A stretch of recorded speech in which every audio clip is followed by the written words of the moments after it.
Hey guys, it's Jess. Welcome to Sunday Funday. I'm going to make a short video every Sunday about something I found interesting during the week. And this week, it is a personality test. Okay, get something to write your answers down on, and I'm going to walk you through the cube test. First, we're going to imagine you're in a wide open desert with nothing but sand.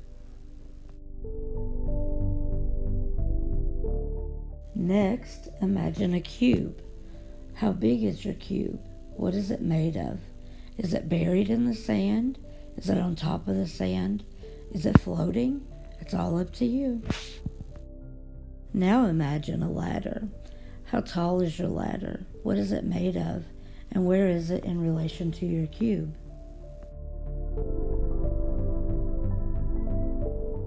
Now picture a horse.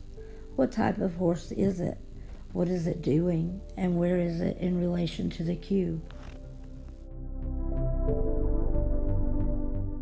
Now picture flowers. Where are they in relation to the other items in your desert? How many are there?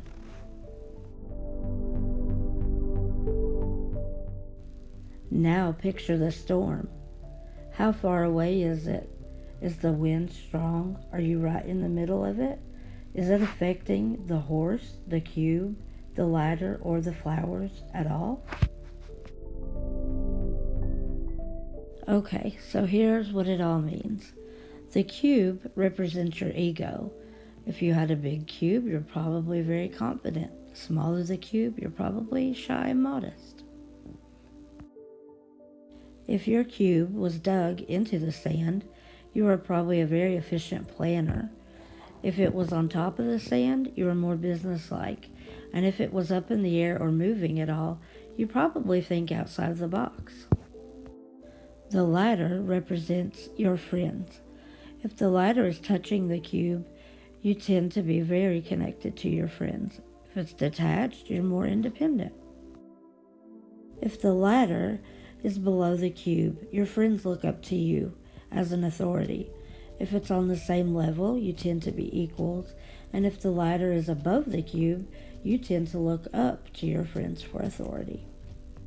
If the ladder is short, you tend to keep a small circle of friends. If the ladder is tall, you probably have a very large friend group. The horse represents your ideal partner. If it was a workhorse, you probably have a strong and reliable partner. If it was a more delicate horse, it might be somebody that cares more about their appearance and being pampered. If the horse is far away or moving in the opposite direction from the cube, that means you're more likely detached from your partner or maybe not even close to attaining one. If it's close to your cube, you're very connected to your partner right now. The flowers represent your children. How many you imagined is how many you would like to have. If they are close to the cube, you desire a strong relationship with your children. If they're further away, maybe a more detached relationship. The storm represents your fears. If it's far off in the distance, you're probably not worried right now. If it's close, you're ready to face the conflict. If it's directly over top of your cube, you might feel really overwhelmed right now and suffocated. So how accurate was this personality test for you? It's another Sunday Fun Day, and I've got 4 kokology personality tests. Go grab a pencil and paper.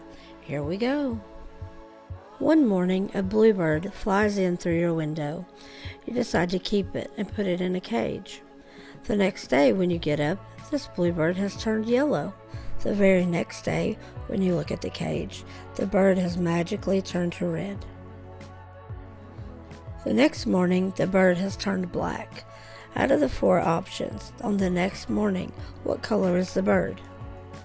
The bird doesn't change color, it stays black. It goes back to its original blue. The bird is now white, or the bird is golden colored. Choose wisely. The bird is a symbol of good fortune, and the change of color represents difficulty and uncertainty. By choosing the color that you think the bird will change to next will show your reaction to these things in your life. If you chose black, you're generally pessimistic when adversity comes your way. If you chose blue, you tend to be a practical optimist. If your bird turned white, you are cool and decisive under pressure.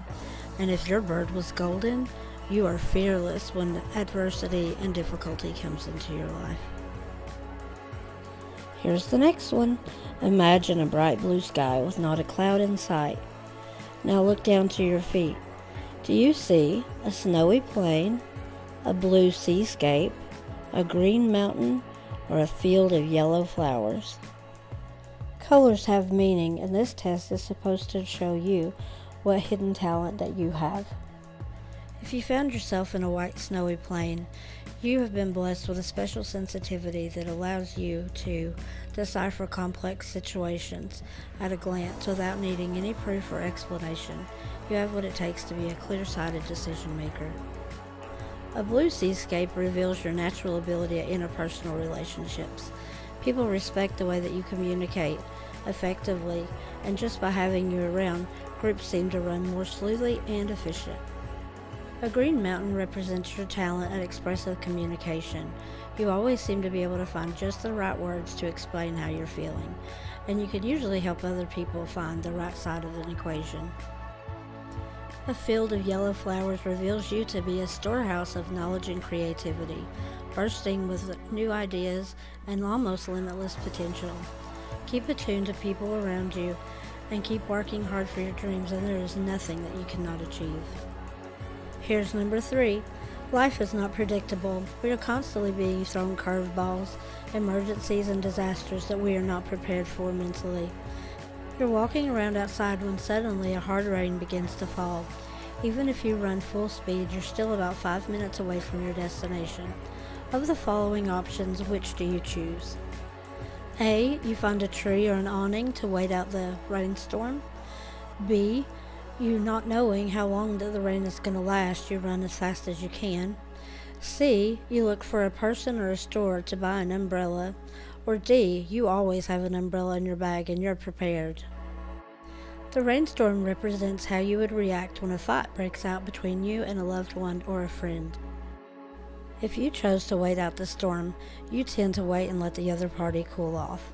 You let them rant and rave until they run out of steam, and then you settle your differences. If you pulled a runner, the end result of an argument doesn't seem to factor in as long as you get to speak your mind.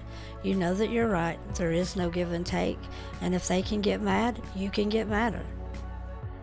If you are scouting out your umbrella options, you do not like conflict or confrontations. You tend to try to smooth things over, and sometimes that only makes it worse. You have to stand up for yourself sometimes. If you were prepared, you have an answer for every accusation and a justification for every fault. In fact, an argument is just another chance for you to hone your debate skills. People find you slippery, frustrating, and insincere, but you have an answer for that too, of course. Here's the last one. On an outside stroll, you come across a field full of strawberries. The only thing between you and the ripe fruit is a fence. How tall is it? There's no one around and your stomach is grumbling. Now that you've cleared the fence, how many strawberries do you take? Suddenly, the farmer appears and starts yelling at you. What do you say in your defense? Now, how did the berries taste?